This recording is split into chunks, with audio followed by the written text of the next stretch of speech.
지금 사면 후회될까요? 요즘 범어동에서 이런 말들이 많이 들립니다. 왜냐하면 집값 흐름이 심상치 않기 때문인데요. 기사에서도 대구는 떨어진다고 하는데 26년 3월 입주한 범어자이 전용 84 거래를 보시면 7월 9일에 29층 물건이 10억 6,700에 계약되었고 6월 15일에 31층 물건이 12억 2천 수준의 신고가 거래가 나왔습니다. 평균가가 올라가는데요. 네? 이제 떨어질 거라고요? 당연히 그럴 수 있습니다. 코스피, 코스닥 모두 떨어지고 있는 판이라 부동산만 오를 수는 없을 것 같은데요. 하지만 이것도 쉽진 않아 보입니다. 호가가 11억 2천에서 14억 5천까지 나와 있고 최근에 더 오르고 있는데요. 사실 이 단지를 보면서 많은 분들이 불안한 이유는 전세입니다. 실거래가가 최근에 다시 4억 중반대로 향하고 있고 매물은 6억 5천만 원까지도 나오고 있는 상황인데요. 참고로 4억 5천 매물도 나와 있습니다. 범어동 전체적으로 전세 매물도 없고 가격도 오르고 있는 상황이라 이 가격이 가성비가 괜찮을 수 있습니다. 이 물건 전세 관심 있는 분은 서둘러서 확인하시길 추천을 드리고 싶다는 점도 참고하시고, 사실 이래서 차라리 달서구나 중구로 옮겨볼까 하는 분들도 있고 실제로 그쪽도 거래가 제법 나오고 있지만 전세 시장의 흐름은 범어동과 비슷합니다. 그래서 저희는 그런 결정은 신중하게 하시라고 권해드리고, 요즘 수성구의 KB 매매 지수가 다시 상승 추세에 있다 보니 이런 말씀을 드리는 건데요. 사실 이런 이유로 범어동 지금 잡으셔도 후회하지 않으실 거라고 보통 조언을 드리지만 그렇다고 범어동도 조심해서 접근하셔야 합니다. 특히 4에서 5년 후에 이사하실 계획이 있거나 무리한 대출로 집을 사시려고 한다면 더 신중히 하셔야 하고, 또 하나 지켜보셔야 하는 부분이 보유세 개편 방안인데요. 혹시 지금 범어동에 내 집 마련을 보시는 분이라면 이번에 부동산 세제 개편 후 사람들이 어떻게 움직이시는지 보시고 계약하시길 바라겠고, 대구의 전세는 더 오를 수 있다라고 보셨으면 좋겠습니다. 2020년 12월 입주한 힐스테이트 범어 전용 84 전세 거래를 보시면 7월 14일에 103동 11층 물건이 8억 8천에 계약되었는데요. 최고가는 아니지만 중심축이 올라가고 있습니다. 여긴 월세도 오름세가 보인다는 점도 보셨으면 좋겠는데, 사실 더 큰 문제는 지금 전세도 월세도 매물이 한 개도 없다는 점입니다. 불과 1년 전에는 전월세 물량이 지금보다 넉넉했고 가격도 조율 가능한 분위기였는데, 최근 들어 전세 매물이 줄어들면서 분위기가 바뀌면서 전세는 물론이고 매매까지 오르는 모습이 나오고 있습니다. 이게 여기서 끝나진 않을 것 같은데요. 게다가 전세금을 1억이나 올려달래요. 그냥 속 편하게 집 살래요 라고 말씀하시며 매수를 하시는 분들도 늘었습니다. 물론 범어동의 7월 거래량은 줄어들 수는 있지만 그래도 인기 단지의 평균 호가는 오를 수 있다고 예상해서 집값이 너무 올랐다고 관망을 하시는 분들께 좀 더 생각해보고 결정하라 말씀을 드리는데, 하지만 저희는 분위기만 보기보다는 장기적인 추세와 심리, 선생님의 앞으로의 계획을 더 집중해서 보라고 조언을 드립니다. 왜냐하면 그래야 최악의 상황에 닥쳤을 때 버티기가 쉽고 부동산 시장은 상승과 하락을 반복하기 때문입니다. 그러면 이 상황에서 어떻게 하는 게 좋을까요? 빠르게 움직여서 매수하는 건 어떨까요? 물론 그것도 상황에 따라 필요합니다. 하지만 지금은 길게 실거주하실 생각으로 결정하셔야 안전합니다. 5년 이상 실거주할 단지로 접근을 하셔서 전세 만기 시점, 현재 보유 현금, 대출 가능 금액, 그리고 입주 후 생활비를 보수적으로 계산해보시고 움직이시라 추천드리고 있는데요. 그래서 이번 영상에서는 범어동의 집값이 앞으로 어떻게 흘러갈지, 지금 상황에서 어떻게 접근해야 하는지, 거래량과 매매 전세지수, 주요 단지 가격 흐름까지 함께 보면서 정리해보겠습니다. 도움이 되셨다면 구독도 부탁드릴게요.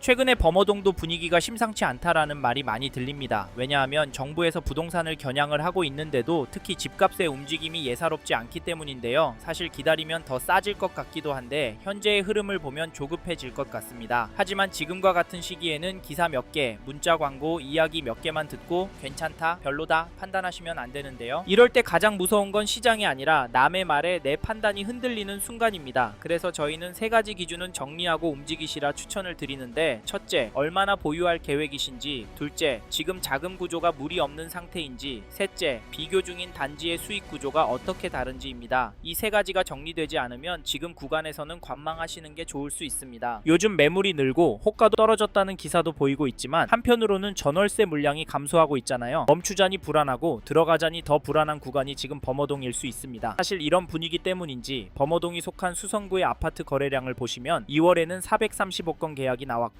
3월에는 현재까지 344건 계약이 나왔습니다. 3월에 거래가 예상보다 많다라는 느낌이 들고, 뒤에서 보시겠지만 거래 가격도 나쁘지 않다도 느껴지실 텐데요. 이런 상황에서 가격 하락이 가능할까요? 그러면 시간을 갖고 더 지켜봐야 하는 걸까요? 물론 그럴 수도 있습니다. 하지만 범어동도 실거주 수요가 꿋꿋한 지역이라 관심을 갖고 봐야 하는 단지가 많은데요. 왜냐하면 대구 전체적으로 신축 공급 부족과 양극화 현상이 나오고 있고 거기다 전월세 매물 부족 이슈가 있어서 분위기가 반전되는 순간 멈칫했던 수요가 특정 단지로 몰릴 가능성이 있기 때문입니다. 지금 무서운 건 급등이 아니라 멈췄던 수요가 빠르게 몰리는 순간인데요. 이런 현상 지난 문재인 정부 때 보셨습니다. 기억나실 텐데 그래서 범어동도 한쪽으로 치우쳐서 보시질 않으셨으면 좋겠고 2015년 9월 입주한 이편한 세상범어 전용 84 매매 거래를 보시면 4월 5일에 106동 7층 물건이 7억 3천에 거래가 되었고 3월 27일에는 102동 11층 물건이 7억 5천에 계약이 되었습니다. 전세 가격도 보시면 3월 9일에 101동 8층 물건이 3억 4,600에 거래가 되었는데 갱신 거래가 종종 들어가 있어서 가격이 안 오르는 것 같기도 합니다만 평균으로 계산해서 보면 가격은 오르고 있습니다. 또 하나 중요한 건 이 단지 전세 물건이 부족하다는 점입니다. 800세대 정도의 전용 84 타입의 전세 매물이 5개 정도밖에 없는데요. 반면 매도 호가를 보면 평균 호가가 7억 중반대로 모이는 모습이 나오고 있습니다. 이런 상황에서 과연 2억 3억 호가가 떨어질 수 있을까요? 솔직히 이건 쉽지 않을까 싶습니다. 다음으로 범어동이 속한 수성구의 전체 시장 흐름을 보여주는 KB 매매 지수도 보시면 전주에 비해서는 0.095% 하락한 것이 확인되고 전세 지수도 보시면 전주에 비해서 0.132% 올랐습니다. 수성구는 특히 전세 지수 오름폭이 눈에 띄는데요. 하지만 매도 매물이 다시 줄어들고 있고 최근 상승하고 있는 단지도 나오고 있어서 상승이 나올 가능성도 있다는 점도 잊지 마십시오. 이번에는 2010년 입주한 299세대 규모 단지 범어 STX 칸 전용 84 거래 내역을 보시면 3월 30일에 105동 13층 물건이 8억 2천에 거래를 3월 3일에는 105동 24층 물건이 8억 3천만 원에 계약이 되었습니다. 거래가는 상승하고 있다고 보여지고 매도 호가도 이에 따라 오르고 있는데요. 전세 매물도 보시면 거래 가능한 전세 매물이 2개 나온 걸로 확인이 됩니다. 심각한데요. 이런 이유로 지금 범어동의 아파트 시장을 접근하실 때 초반부에서 설명해드린 3가지 기준이 모두 맞는 분이라면 계획대로 움직이셔도 되고 2가지만 맞는 분이라면 단지 선택을 더 신중하게 하셔야 하고 1가지만 맞는 분이라면 지금은 들어가는 시점이 아닐 수 있습니다. 만약 정밀한 검토 없이 계속 관망하고 있겠다 생각하신다면 이번 조정 기간이 지나간 이후에는 오히려 접근이 쉽지 않은 단지들도 생길 가능성도 함께 고려하셔야 합니다. 그 이유가 범어동은 실거주 수요가 꿋꿋한 동네이기 때문인데요. 다만 그 과정에서 전세가가 얼마나 더 오를지 이후의 스텝이 어떻게 될지까지 계속 신경 써야 하는 상황이 반복될 수 있습니다. 그리고 저희 말에 공감하시는 분이라면 지금 범어동 아파트 시장을 보신다면 이 단지의 움직임도 그냥 지나치면 안 되는데요. 그게 어디냐면 잠시만요. 여기까지 듣고 도움이 되셨다면 구독으로 함께 해주시면 감사하겠습니다. 댓글 상단에 있는 카카오 채널도 추가해주시면 마청풀에서 드리는 분양 정보, 급매물건 정보도 받아보실 수 있습니다. 마청풀 카카오 채널도 추가 부탁드릴게요.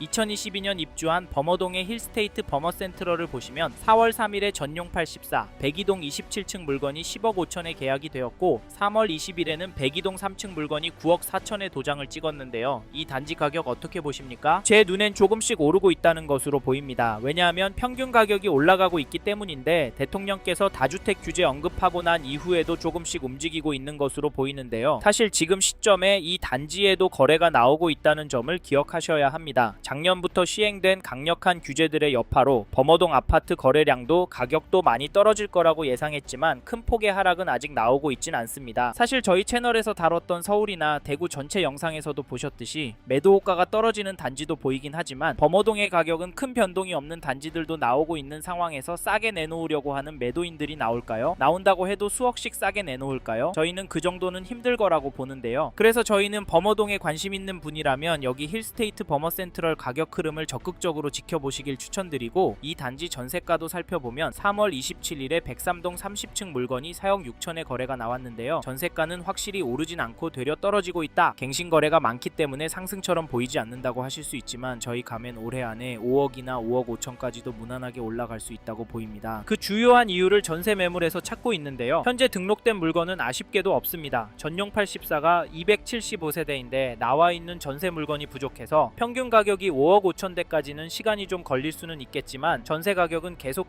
오를 수도 있을 것 같습니다. 다시 정리하면 지금 매물도 적고 전체적인 전세 가격도 오를 수 있는 상황인데 힐스테이트 범어센트럴 전세 가격이 떨어질 수가 있을까요? 그래서 전세 들어갈 생각하시고 계신 분이라면 서두르시길 바라겠고 참고로 매매 호가를 살펴보니 이 단지 매매 물건은 넉넉한 편입니다. 하지만 가격은 11억 초반 수준으로 몰리고 있는 상황인데요. 개인적으로 당분간 이 단지 평균 거래 가격은 조정이 될 수도 있겠다고 보는데 이런 상황에서 어떻게 하는 게 좋을까요? 네, 내년부터 떨어질 거라고요? 2억은 떨어져야 살 거라고요? 물론 그럴 수도 있습니다. 하지만 저희는 조금 다른 입장인데요. 사실 전체적인 분위기도 중요하지만 초반에 말씀드린 조건이 맞는지부터 체크해 보셔야 합니다. 그 다음으로 보셔야 할 게 장기적인 흐름인데 지금 거시적인 흐름을 보면 통화량, 인플레이션, 환율, 주택 공급까지 부족하기 때문에 특정 자산과 특정 물건은 상승하는 모습을 보이고 있습니다. 그래서 저희는 지금 시점에서 범어동 아파트가 감당이 되신다면 매매도 검토해 보시길 추천을 드리고 특히나 인기 단지나 신축 단지 위주로 접근하시면 좋을 것 같다는 의견을 드립니다. 참고로 두 개 단지 중에 고민하고 계신다면 전세가가 얼마나 빨리 상승하고 전세 물건이 얼마나 빠르게 소진이 되는지 보시고 결정하시면 됩니다.